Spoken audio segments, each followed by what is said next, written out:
Hello, my name is Herman McGee, and today I will be doing Confessional 24, where I break down all of my claims.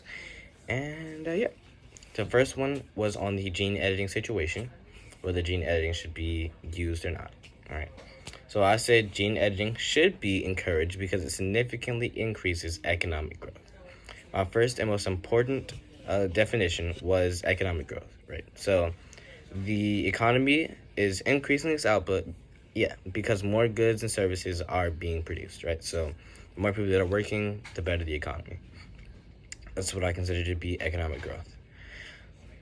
So now, gene editing should be encouraged because it significantly increases economic growth, right? So when looking at the problems and the actors, you could see that diseases like sickle cell, or well, the one that they gave was sickle cell, is hurting a lot of people and or killing them, hospitalizing them, etc., etc. And there are other diseases just like it, right? So if we were to genetically get rid of this, then we would have more people working in the workforce, or helping out.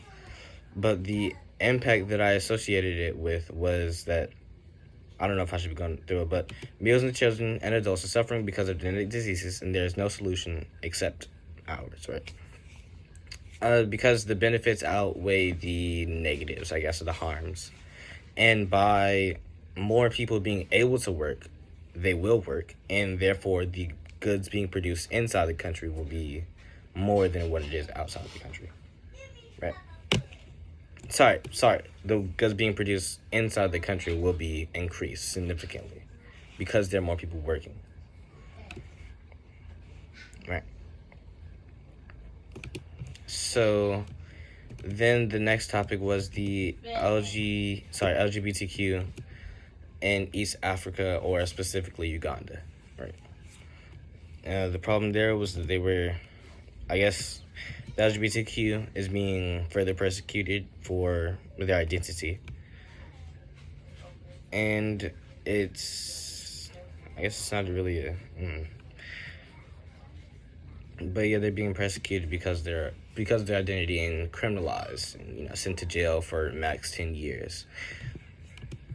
All right, which is completely different than what we have here. But my claim is that criminalization of the LGBTQ community because of criminalization of the LGBTQ community because of gender identity is an attack on everyone's God-given rights. My definitions are criminalization, just to start the act of turning an activity into a criminal offense by making it illegal, right? Gender beliefs, what people believe to be their own gender or gender identity, the same thing. God-given rights that you were given at birth. Those are all of my definitions. Now I'll repeat the claim again and then break down why I break down.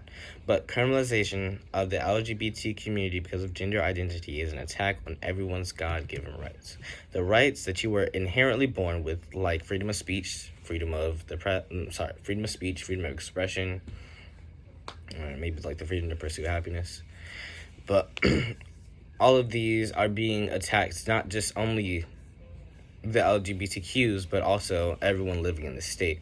I say this because if you have a place where you can't promote or say really anything about the LGBTQ community, then you are limiting the freedom of speech then and there. And if you're being criminalized because of it, that's, evoking fear. And not only that, but there can be some injustice within it because people could abuse the power. Not even the power, but abuse, the power. I remember there was a study that said that someone charged in another person's wedding and said it was a gay wedding and sent them to jail. That was just an example of what I was talking about. But yes, freedom of expression, freedom of speech are all being restricted or therefore attacked, right? I don't know. I didn't go through the impact, but I don't know if I should have put this all here. But the last one was the Robert E. Lee statue, and the problem is, they were discussing if it should stay or be removed. Some of the arguments were that it was historically significant, teaches us about our past, and makes us remember it, right, like most statues do. And the other one was it's teaching us about our history, but a history that was tragic and terrible that we didn't really want to look back on, and it's really racist and white supremacist, right? So after looking through all the actors, my claim was that the Robert E. Lee statue should be removed because it perpetuates social regression. Right, perpetuates, makes something undesirable continue indefinitely. Right.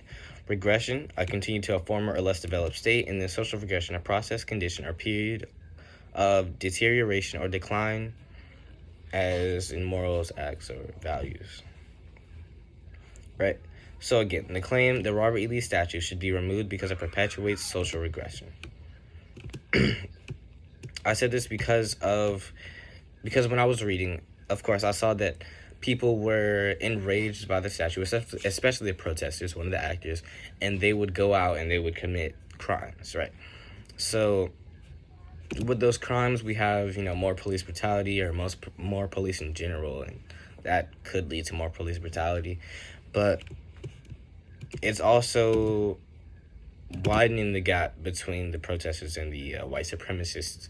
Now you have, instead of coming together, you're sort of like encouraging that segregation, and per se. And this is only, I guess, a symbol for protesters, it's only a symbol for something negative. And for the people that encourage it, they're only a symbol for, history or whatever. Sorry, but for history.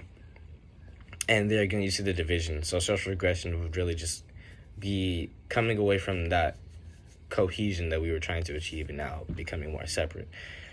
Right. And then all these different factors happen from that, like subsequently, I guess, as a result of it. And that kind of goes into my impact a little bit. But yeah, again, the Robert E. Lee statue should be removed because it perpetuates social regression. Right. Thank you for your time. I'll see you Saturday.